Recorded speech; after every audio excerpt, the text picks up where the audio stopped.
Hello everyone, and welcome to another beer review. Now, today we're on the last of the Cheddar Ales that we got, and they were kindly donated by Adrian. So that's what we're on, is the last one in that. Now, I can't remember what the first one was, but the second one was Gorge Best, which was a kind of a pun. So that's why I just said, well, if you're going to down with the pun, I'm not going to do it. So I just called it George Best for the whole review. I don't know whether anybody's noticed or not, but I purposely did that because I thought, well, if you're going to go down the puns, I'm not going to keep saying George Best. So I thought, I will do George Best, and I will call it, and I will put everything in there as George Best rather than George Best, because I'm not here to do puns. You know what I mean? I'm here to swear and be filthy and drink beer.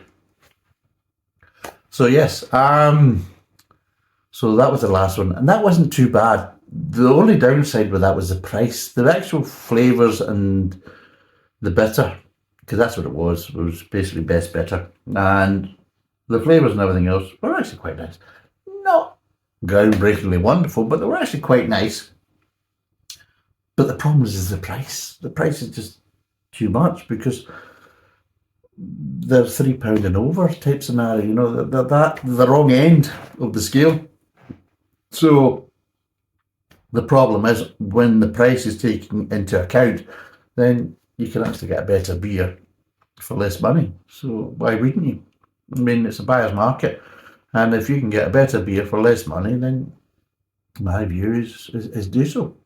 Obviously, we're talking about the bottle situation. Obviously, locally, if you're down in Somerset and things like that, and we've got it on cask in the local pubs, and it probably would be more of a, hopefully, you would hope it would be more of a level playing field, and there wouldn't be really much of a price difference between that and other available cask ales and things like that. So, but in bottles, well, let's be totally honest, it's quite an imbalance. So today we're doing Cheddar Ales Totty Pot.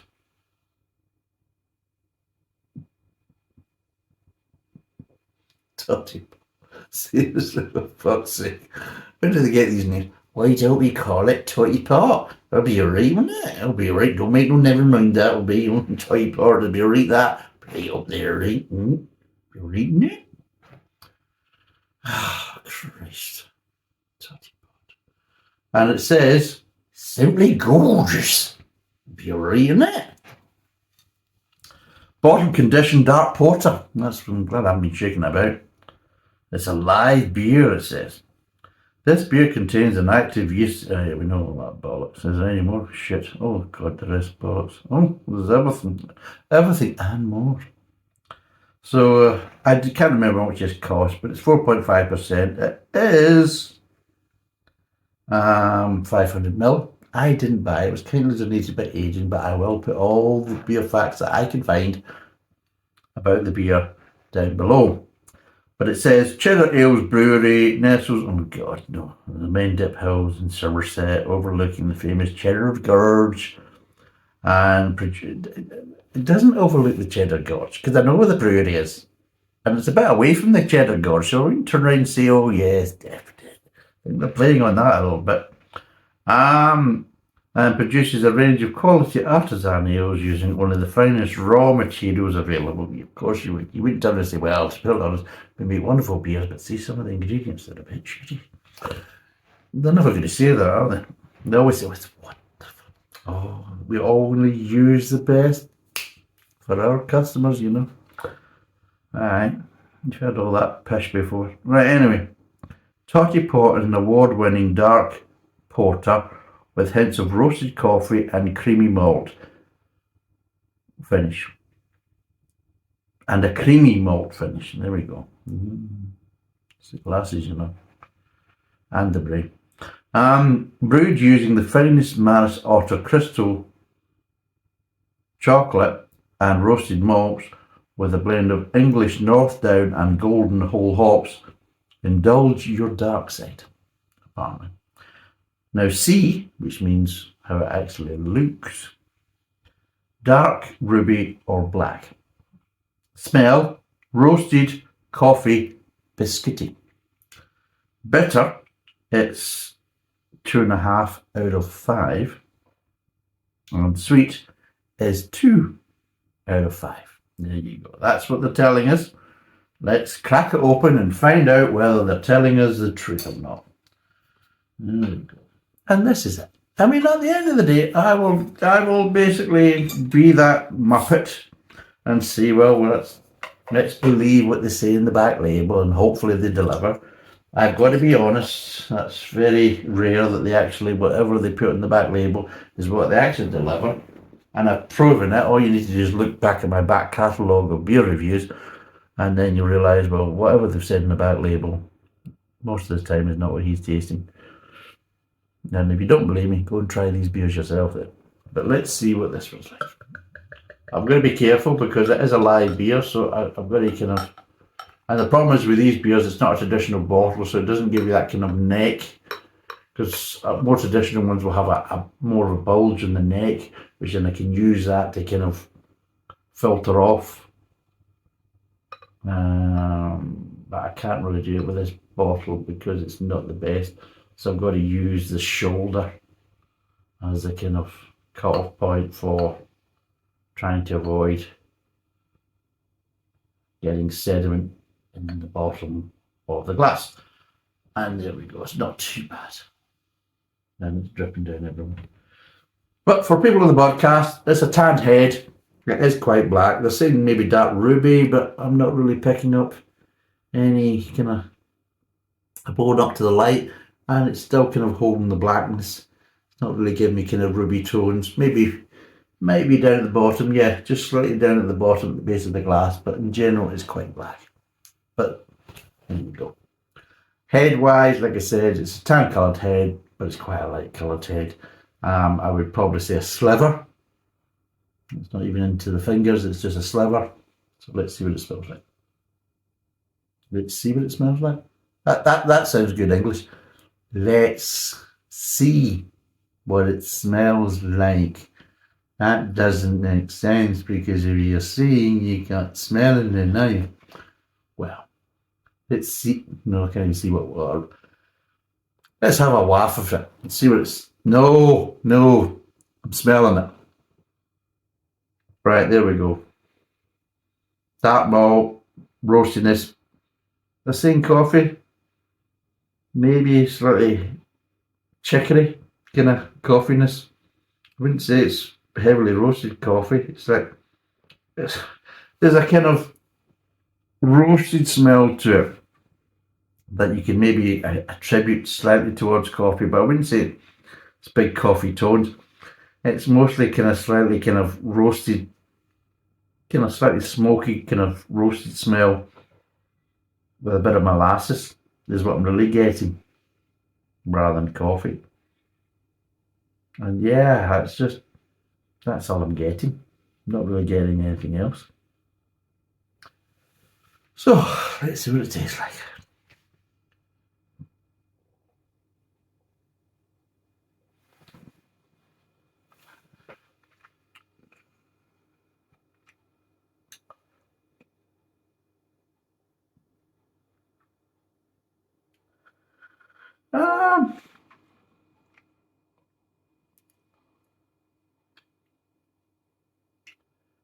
It's okay.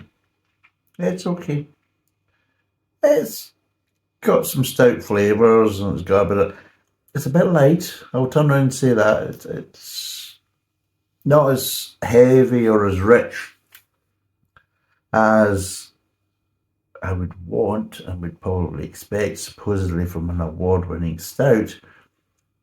Just seems to be a bit lighter in the body. But yeah, but I've had this situation before where I've tasted quite a few stouts that are kind of lighter in the body than what you would expect. And yeah, it's just not quite as rich. I'm not saying that's a bad thing though, but I do prefer a more traditional stout, which has a little bit more body and a bit more richness to it. It's just a bit lighter, and at the end of the day, I don't really want... If I wanted a sessionable kind of stout Well, there's plenty of options coming from Ireland. I'm not talking about Guinness, but I could go for basically Beamish, which is a nice one. Um, Murphy's. Even people are saying that even the Colin McGregor's Colin McGregor, is it Colin McGregor? I'm sure it's Colin McGregor. His forged stout is kind of similar, you know, flavours to these. And yeah, if I wanted something kind of lighter and more easy drinking, then well, there's plenty of options in Ireland without going near Guinness, which I find is just, well, it's lighter and also lacking in flavour as well. I find it quite bland.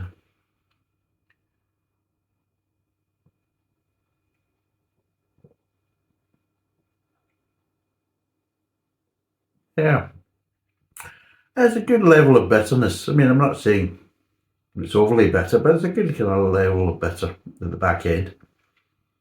There's a good amount of kind of roasty, kind of slightly smokiness in the mid tongue, and overall, it's actually not too bad. But it just feels just that.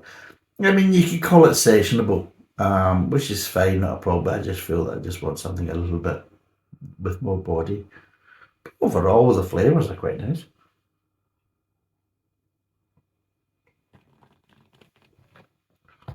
And it does kind of tick the boxes a bit, so it does. It's actually not too bad. But yeah, it's not too bad. The problem is the price, because going by the rest of them, they're not exactly cheap. Let's be told, they're not a bargain, and for the prices, you can get some good bottled beers for that, and that's the problem. That's the downfall, especially in the bottle. Maybe it's a bit unfair, but if they sell it in the bottle, well, they're leaving themselves open for it to be reviewed and obviously be put forward as a comparison for other beers of similar kind of flavours, qualities, and everything else. So maybe they're kind of taking a bit of a hammering because of what they're charging per bottle compared to their kind of more mainstream competitors, or maybe from the bigger brewery competitors in some aspects. But it might be more of an even keel if you are sitting in a pub and it's going by the cask, and especially locally, because obviously you're not going to get this beer on cask outside of Somerset, I wouldn't imagine. I've never seen them in Devon, so they're not making it as far as Devon. And let's be totally honest, if I remember rightly, Somerset isn't really that far away from Devon. If I remember rightly, if you take the Taunton turn off of the A30, I think you're only about 3 or 4 miles down that road before you hit into Somerset. And if you're on the M5, then I would probably say you're just past the Barnstable turn off. Barnstable turn off and Willen turn off on the M5, and then that's you into Somerset. So there you go. There's Taunton's in Somerset, and you're really not far away from the Wellington and Taunton services from there. There you go. So I do know the area really quite well, and it hasn't made it into Devon. And I would probably say from Cheddar Gorge, let's be totally Cheddar Gorge, that's up past Burnham-on-Sea, Cheddar's Burnham-on-Sea, which would be the turn-off you would take. We'd actually take the Burnham-on-Sea turn-off to go to Cheddar and off the M5. And that's also the same turn-off you would take to go to Bristol Airport, and also the first turn-off going northbound for Weston-super-Mare. There you go. So I really do know the area quite well.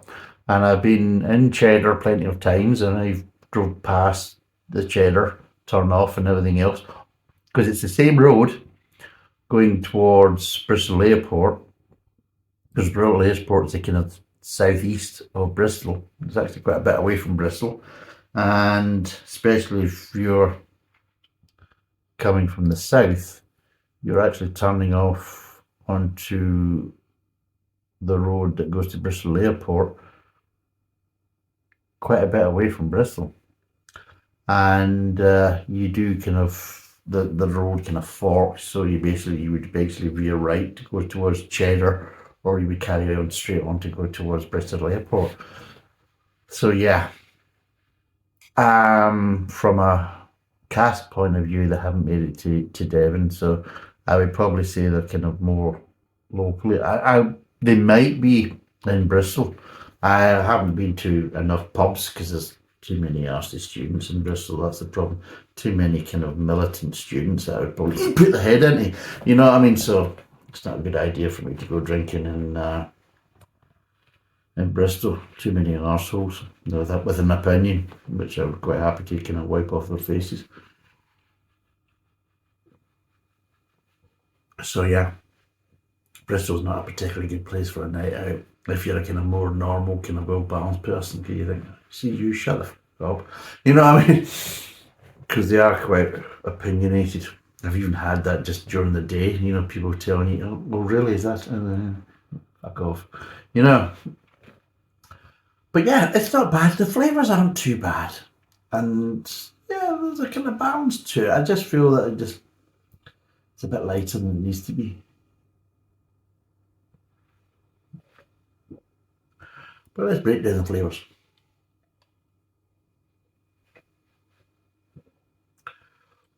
Yeah, I get a nice level of kind of roasted malt front of the mouth. Not really getting sweetness, but yeah, I'm getting the kind of little kind of tones at the front of the mouth that kind of move on to the kind of mid tongue. Just slightly, ever so, what I call them, slight light vanilla tones, and slightly kind of, it's almost like a kind of camp coffee with little hints of vanilla. They get into the front of the mouth, that just kind of nicely kind of transfer over to the mid tongue. And the levels and everything else of the flavours are quite good. It just, the body's just ever so slightly lighter than what I'd want it to be. I want it to be a little bit more body about it. Just that, like I say, a little bit more richer. I just feel it's a bit lighter than what I would prefer, but that's fine. The thing is, though, it's quite similar. I tried, was it Dark Island from the Orkney Brewery, and it was something a bit kind of different. Because it was like kind of a dark ale with kind of slightly kind of stoutish tones, whereas this one is kind of it's like a similar one, but it's with kind of slightly porter tones. But I'm kind of going on the basis of that I expect a bit more kind of richness from a porter. I mean, obviously I can get away with a kind of more sessionable kind of, because the problem is they don't do porter in a nitrous pour, but they do stouts in the nitrous pour, which of course with Beamish, Murphy's, Guinness, of course, Fours, I think even Camden are now doing a kind of nitrous poured stout, and then of course you've also got Black Hat from Brewdog. So that's what I'm saying. So you have lighter kind of side of the stout world. You don't really have so much of a lighter side of porters unless they're just bloody bad porters. Whereas this one, it has slightly kind of porter accent flavours, which are quite nice. But the body's just that bit lighter, and that's the thing that probably kind of put me off, because I expect things to kind of, I expect stouts to be richer, I expect porters to be richer, and the body just doesn't really match up. Which again, I mean, I suppose you can get lighter stouts, and I suppose you can get maybe lighter, more sessionable porters. But again, porters are kind of supposed to be a kind of slightly lighter option compared to stouts. And this is the thing, stouts are supposed to be slightly more kind of richer and stickier and everything else, whereas The porters are supposed to be slightly kind of lighter option, not a lighter version. Whereas this one is just seems to be a lighter version of a kind of porter. And yeah, it's just a bit strange. Overall, the flavours are quite nice. There's a little bit of sweetness in the mid tongue that's quite nice. It just slightly kind of mellows out a bit in the mid tongue from the front of the mouth, and it just gives that little bit of sweetness coming through that wasn't so easily detectable at the front of the mouth, just because the flavours are a bit more stronger and probably kind of damping it down. And then again, you get through to the aftertaste, and there's a nice kind of level of bitterness there, which I quite like because I always like bitterness. But it's not overly there, and it is that kind of slightly slightly coffee bitterness. Nothing chocolatey about this in any way, shape, or form. So you're not as if you're getting a kind of chocolate bitterness or anything like that. But overall, I just feel it's like a porter slightly kind of lightened up, which is fine. But I don't. I mean, maybe it's me. Maybe there's other people who maybe like a porter that's a bit more sessionable. Maybe then that's fine. But for me, I always find that a good porter should already be kind of sessionable anyway. If you compare it to a stout, it should be a little bit more sessionable than a stout. A stout should be a little bit more richer and heavier in body and things like that. Even though from the Irish offerings you do get lighter versions, and of course from Brewdog you're getting a lighter version as well. But yeah, I mean it's nice enough. It's drinkable, but I just want a little bit more to go with it.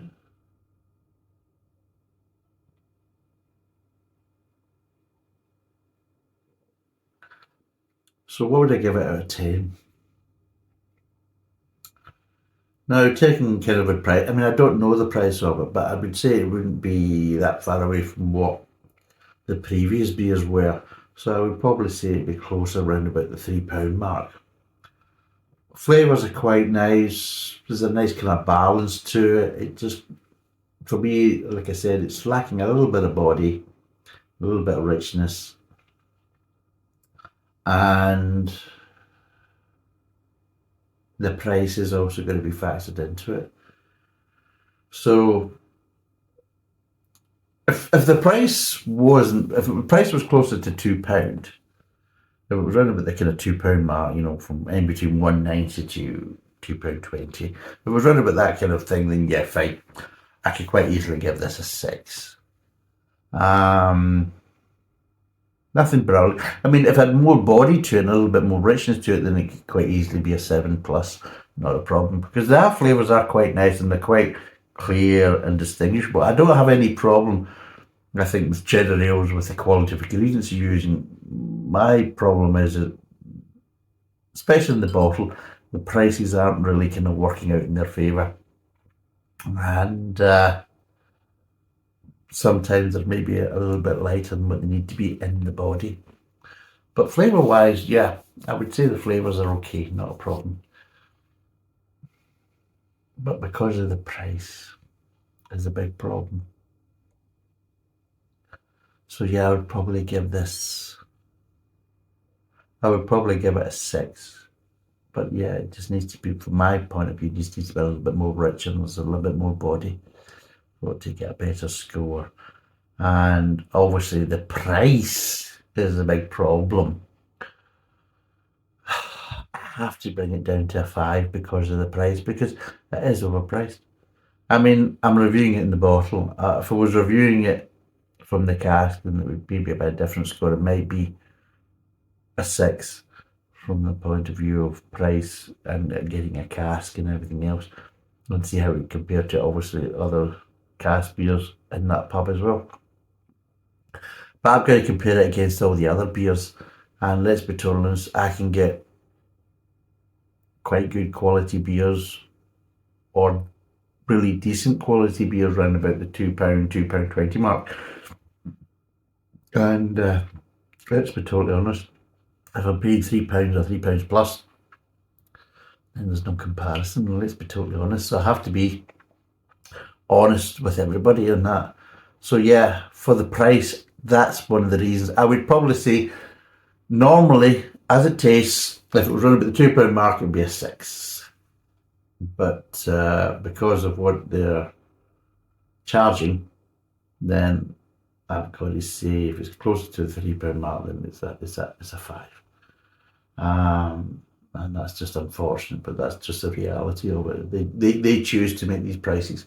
Now, if they make these prices because that's what they need to charge to kind of break even or make a profit, okay, fine. I can understand that. I mean, it is a business, but it's also a buyer's market. If I can get similar quality or better for less money, then let's be totally honest, people are going to do that. I mean, welcome to reality. It's a pisser, I know, and it's not particularly fair, but hey, that's just the way it goes. Nobody asked you to do this business. Nobody pushed you into it. So at the end of the day, it was your choice. And you knew, hopefully you've done your research and you know what you're getting into and you know what you're up against. But yeah, maybe it's a case as though your business is based on cask sales really more than bottle sales, which is fine. Or maybe you work on the tourist side and you think most of your bottles are really set up for selling from a tourist point of view because of Cheddar Gorge, which again, I can understand that, but let's be totally honest, I'm a beer reviewer, not a fucking tourist. So yeah, so 5 out of 10. It's 4.5%, 500ml bottle. I think it would probably around about the £3 mark, but I will confirm that. Thanks for watching. Cheers, and bye for now.